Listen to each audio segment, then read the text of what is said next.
You know, basically, we're talking about investors' confidence here, Right, how okay. we really can sustain it and build it.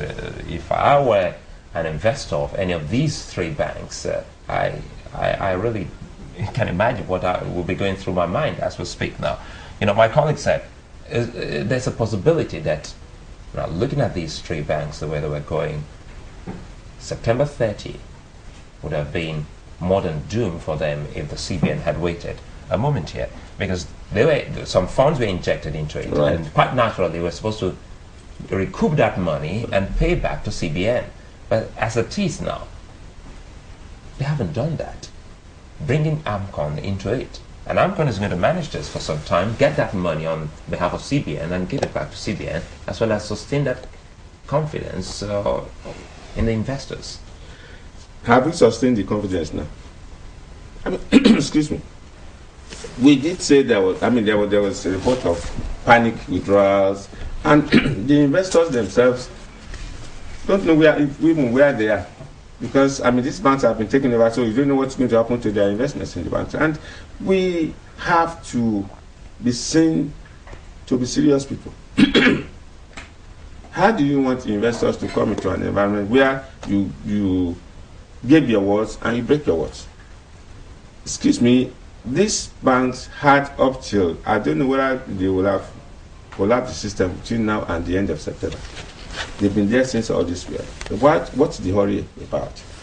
We seem not to really, in other words, the banks that were set up to now take over these three banks had been in this process all this while. They could have just come over just the few days to the time that this thing was announced, that they now, and in any case, a lot of the people who are running the banks were doing so on behalf of the CBN. They were put there.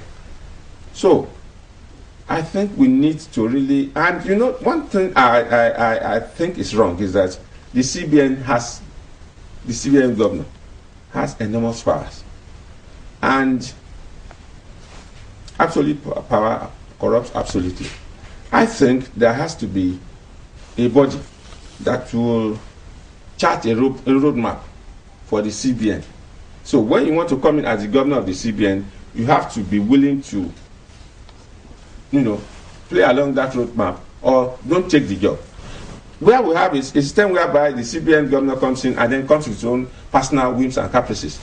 You don't have continuity. But it looks like it's been working for people, because once upon a time in this same country, some banks have folded up with investors not getting a dime. But with this intervention by the CBN... No, that was before we had the CBN. The NDIC. The NDIC came on stream to protect the investors. And it's not as if it's going to be... they won't be able to pay the entire money in welfare swoop. And the amcon has not been able to do that either. I'm saying that we need to have a system in place whereby we have to have some continuity.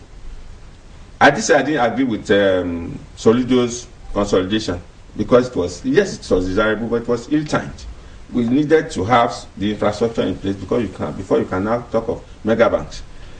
Before Solido came, Sanusi was trying to adopt a gradualist approach. He wanted the banks to move up to 3 billion 3 billion naira shareholders funds. Then Solido came, and people were compelled to consolidate within 18 months. Part of the problem that started then hasn't been resolved till now, about how some of the banks that came together, they still are there's still some infighting about that. And then before that could really, it's not as if everything about that consolidation was that bad. There were a lot of the things that the banks do now, they couldn't have done because they hadn't the funds to be. They now have a platform for us to now transact our businesses in any bank and all that. So, what we needed to do was, okay, maybe there were some mistakes made then, fine-tune that. Rather than now try and beat all that down, then try a new system.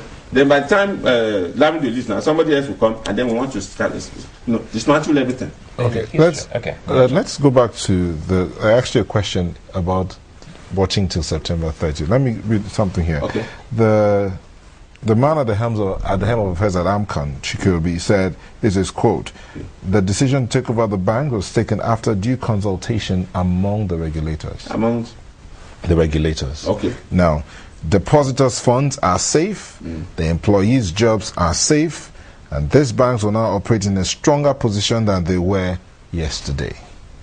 Now, would we have had the opportunity, or would he have had the opportunity to say this if they had waited to September 30?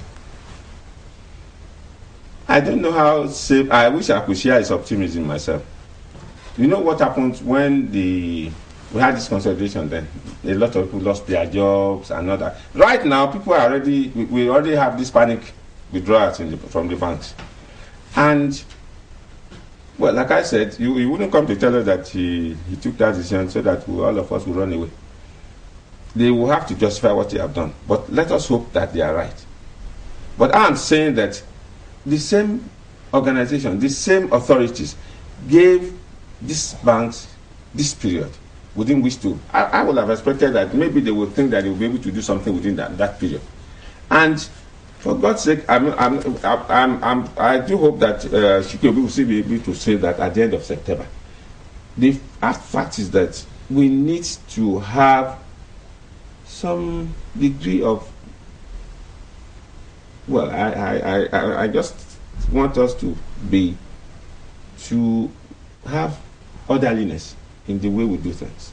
You know, in the history of Central Bank of Nigeria, this is the first time we get to see a bridge bank come into place. And they say a bridge bank is a temporary bank set up by the regulators to see how they can mop up such. So what was the function of AMCON? So that's why I'm asking. When we talk about AMCON and we even talk about NDIC, looks like at the end of the day we're getting so many octopus somewhere almost doing the same thing. So, but like rightly we said at the start of this, people are confused. Oh, naturally. But what should they be doing at this point in time now that we have the bridge banks in place? Well, they are assuring us that the bridge banks will take care of everybody. I mean, especially the depositors who are the core of everything we are talking about. But unfortunately, I'm not sure people are seeing it that way. You know, in this country, people have become wary of the authorities. They tell us one thing and then like I just told you about the microfinance banks. We had these banks examined by the authorities. They were given a period within which to put right certain things that were not right. And then before that period came, you yanked up their licenses, and then everybody lost the confidence. And in the meantime, we are not talking of trying to get a cashless society. These are the banks we are going to use to really reach the grassroots. So we need to really ensure that whatever we are doing, there's some linkage